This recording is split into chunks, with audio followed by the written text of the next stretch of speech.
and things changed immediately. Like, we're talking about like from March through June or whatever your school year end was, that when we went on virtual learning, we felt valued. We felt great because parents supported us. They saw what we were going through, and that was fantastic. We felt happy for once. But when the new year started, all of that went away.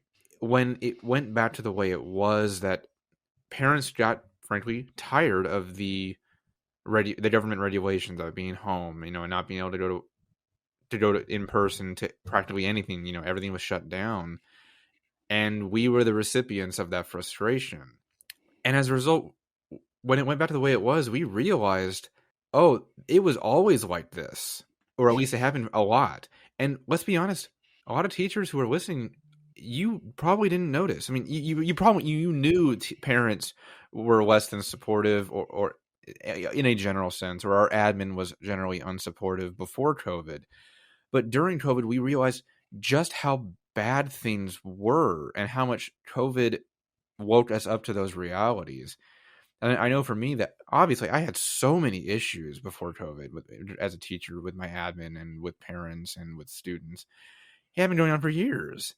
But during COVID, I realized just how unhappy I was, because I realized just how much we weren't valued. And a lot of teachers started to notice that. Did you have that too, David? Oh yes. I actually worked summer school summer of 2020. It was like putting myself back into the same place. I think that honestly, I think it was a mistake for me as a teacher. At the end of the year, it was tough for the students. With that first year, and we went out in March, and we had to go March through June. Yeah. With the students online. And I noticed at that point, I had already built a rapport with those students during the classroom experience in the beginning part of the year. So I already had them before the holidays and so forth, even into the beginning of the next year. New Year came, we celebrated New Year's together, that kind of stuff. And if you're a teacher, you know what I mean. They have that nice time of the year where everybody's a little more kind of relaxed and we're getting back into a groove. And then bam, we went out.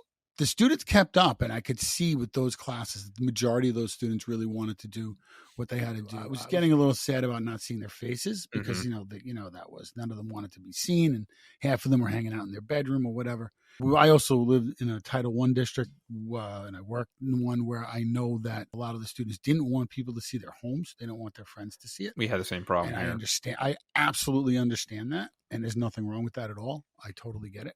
And that's the way the world is, unfortunately. But when I got into summer school, and the students are a little different, it was terrible because no one came, and I was teaching one kid a day, and I had 75 kids on my roster. And I guess really by the end of the summer, what I really found out was I had to pass a lot of these students because the city made a lot of rules about if you fail this class, you have to get another chance. There was a lot of things. I don't remember exactly what it was, but essentially we were not allowed to fail students during COVID. So a lot of students use that summer school excuses to not fail, and they got their credits anyway. I know here in SoCal that those first few months, or at least the end of the 2019-2020 school year when we went on lockdown, yeah, we weren't allowed to fail students either. It was a matter of that, and it was the day that we went on the lockdown, grades were frozen. So whatever their grades were there, like that's right. All they could do was add to it. You couldn't couldn't go down. But you couldn't bring student percentages down after we went on lockdown.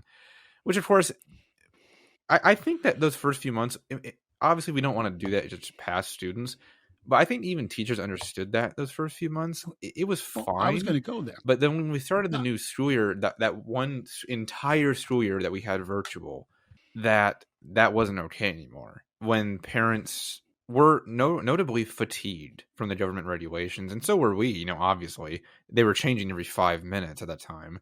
We got demoralized, that we realized just how little we were valued, and then we were teaching to black screens. I'm sure a lot of you, whether you're using Google Meet or Zoom, whatever your district was using, that I think during the year we were virtual, I had 182 kids, I think. And I'm pretty sure I only ever saw the cameras of maybe like 30 of them, maybe like one class or so.